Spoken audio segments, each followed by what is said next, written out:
Hello everyone, আজি Nirupara institute of health and science এডুকেশ্যনৰ foundation day হয় গতিকে ভাবিলোঁ ভিডিঅ'টো ষ্টাৰ্ট কৰি দিওঁ আপোনালোকে শেষলৈ চাই যাব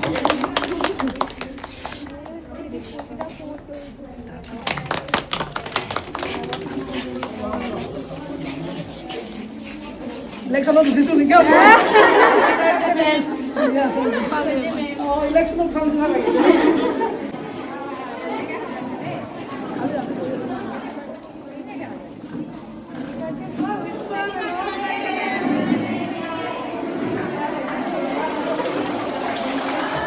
অতি কম সময়ৰ ভিতৰতে আমাৰ ষ্টুডেণ্টখিনিয়ে বহুত ধুনীয়াকৈ ডেক'ৰেশ্যনখিনি কৰিছে চাওক ইমান ভাল লাগিছে নহয়নে এতিয়া প্ৰগ্ৰাম ষ্টাৰ্ট হ'ব both the institution and vice principal ma'am of both the institution and my beautiful colleagues and my dear students. I warmly welcome you all to this special celebration of our Foundation Day. I feel very happy and honored to stand before you today. Though our Foundation Day was yesterday and it was Sunday yesterday, so we এয়া আমাৰ sir আৰু ma'am বন্তি প্ৰজ্বলনৰ কাৰণে আহিছে যিহেতুকে আমাৰ 1 March তাৰিখটোতে foundation ডেও হয় লগতে আমাৰ নিৰু মেমৰ বাৰ্থডেও হয় এইবাৰ ছানডে 1 মাৰ্চ পৰিলে সেইবাবে আমি 2 মাৰ্চ মানডে চেলিব্ৰেট কৰিব ওলাইছোঁ আপোনালোক সকলোৱে জানে নিশ্চয় আমাৰ ছাৰৰ দুখন ইনষ্টিটিউট আছে এখন মেমৰ নামত খোলা গতিকে আমাৰ নিৰু বৰা আৰু নাইটিংগেল দুইখনৰে ফেকাল্টি আৰু ষ্টুডেণ্ট আছে আমি একেলগে আজি চেলিব্ৰেট কৰিম গতিকে ভিডিঅ'টো প্লিজ শেষলৈ চাই যাব ছাত্ৰ-ছাত্ৰীসকল নাইটিংগেল ইনষ্টিটিউট অফ নাৰ্ছিঙৰ অধ্যক্ষা উপাধ্যক্ষা ফেকাল্টি ছাত্ৰীসকল আৰু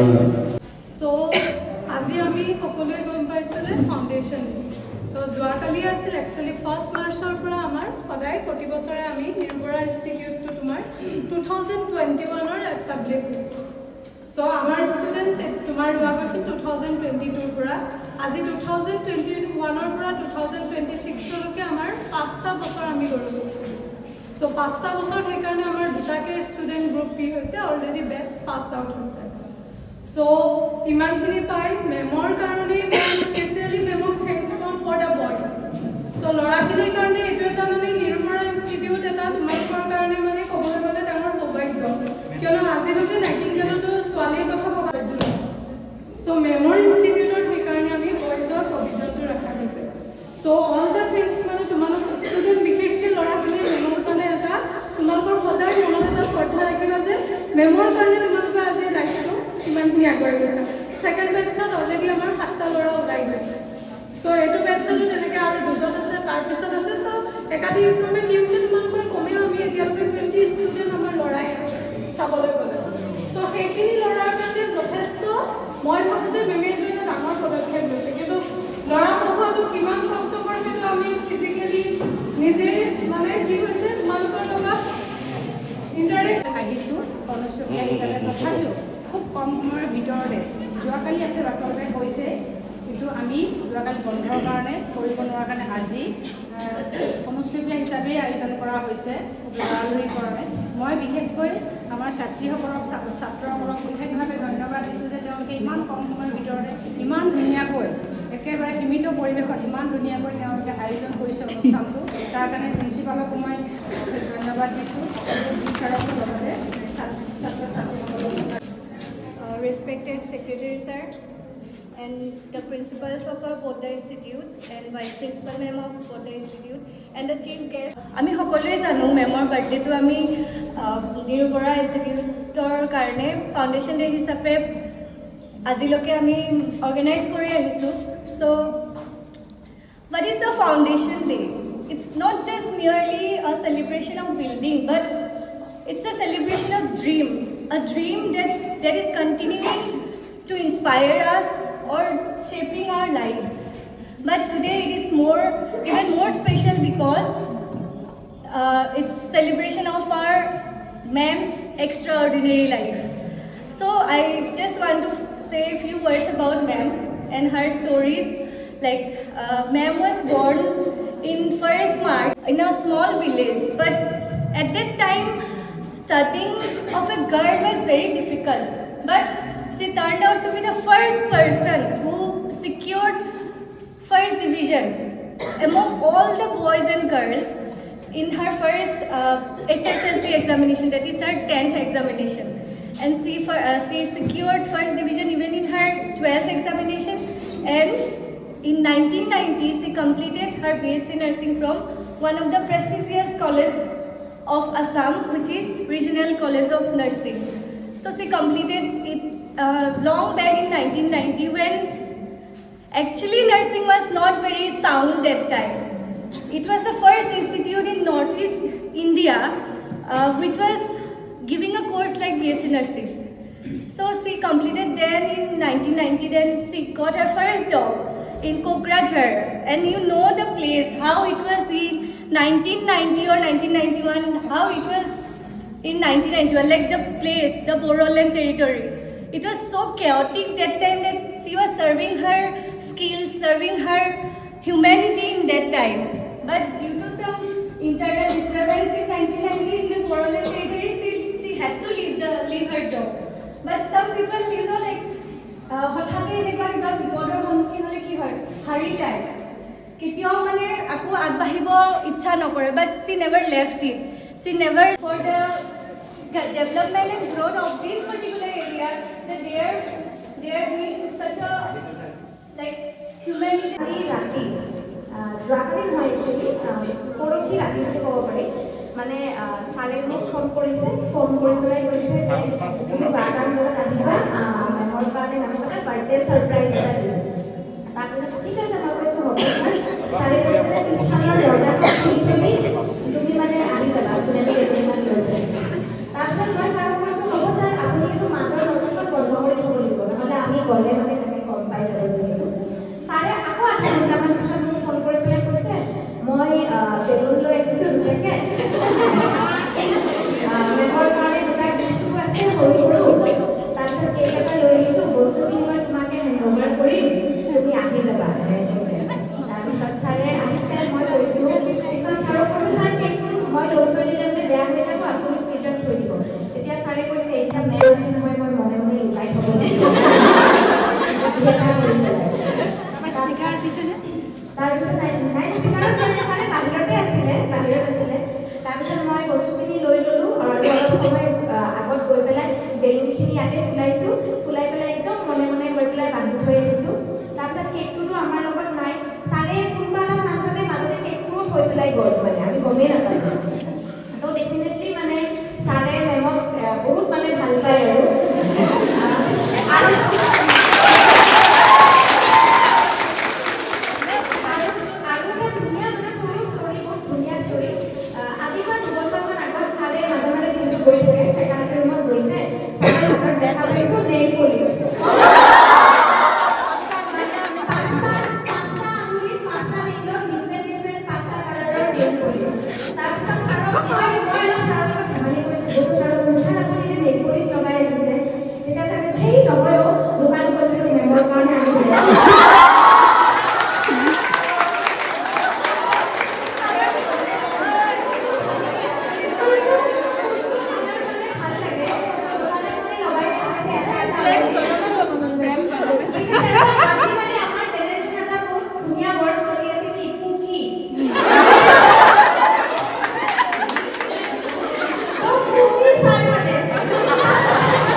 মোৰ কাৰণে যদি এটা ব্যৱস্থাই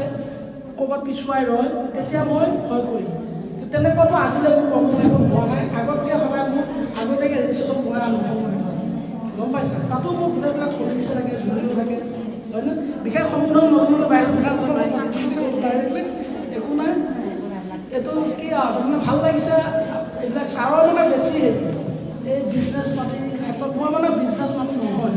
মই চিধা চলা চিম্পুল মানুহ, গম পাইছে? চাকৰি এটা কৰিছোঁ, দৰমহা পাইছোঁ, খাম আৰু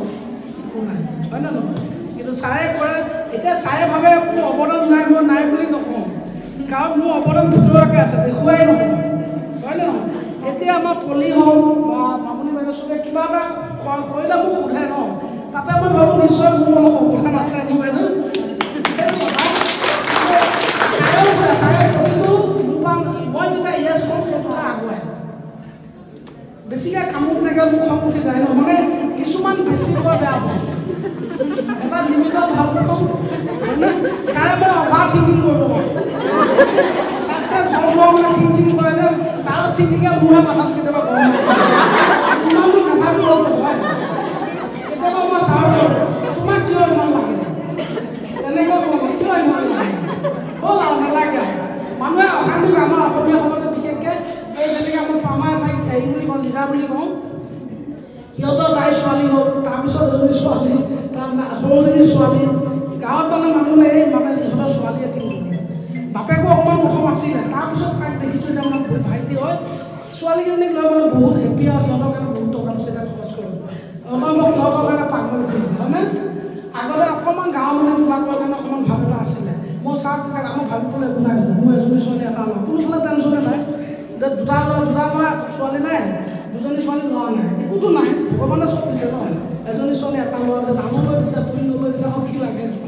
কথাবিলাক তেনেকুৱা যে তোমালোকে আগুৱাই যোৱা মই মোৰ ষ্টুডেণ্টক কওঁ তোমালোকে যদি কাৰোবাক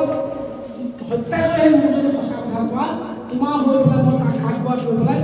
সাক্ষী দিম আৰু যদি তুমি হত্যা কৰি মিছা কথা কোৱা মই যদি জানো যে তুমি মাৰিছা তোমাৰ এগেইনষ্টতে গৈ মই তাক সাক্ষী দিম গম পাইছা গতিকে সদায় সতৰ্ক থাকিব লাগে ভগৱান বিশ্বাস কৰিব লাগে মা দেউতাক সন্মান কৰিব লাগে মা দেউতাকৰ বাহিৰত বেলেগ ভগৱান নাই যদি মা দেউতা জীয়াই আছে মা দেউতাক কেয়াৰ কৰিবা মা দেউতাক যত্ন লোৱা হয়নে কাৰণ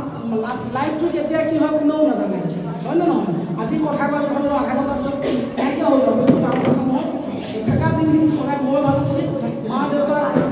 দাদাহঁতক বাইদেউহঁতক সন্মান কৰিব লাগে কিবা ষ্টুডেণ্টখিনিৰ কাৰণে কৈছোঁ কিবা এটা কৰাৰ আগত সদায় ভাবিবা তুমি কোনখন ঘৰৰ পৰা আহিছা কি বেকগ্ৰাউণ্ডৰ পৰা আহিছা দেখাক দেখি বহুত ষ্টুডেণ্ট পাবা নিজকে সিহঁতৰ লগত নিমিলা পাবা এজ এ ফ্ৰেণ্ডশ্বিপ কৰিবা কিন্তু তোমাৰ অতীতটো কেতিয়াও পাহৰি নাযাবা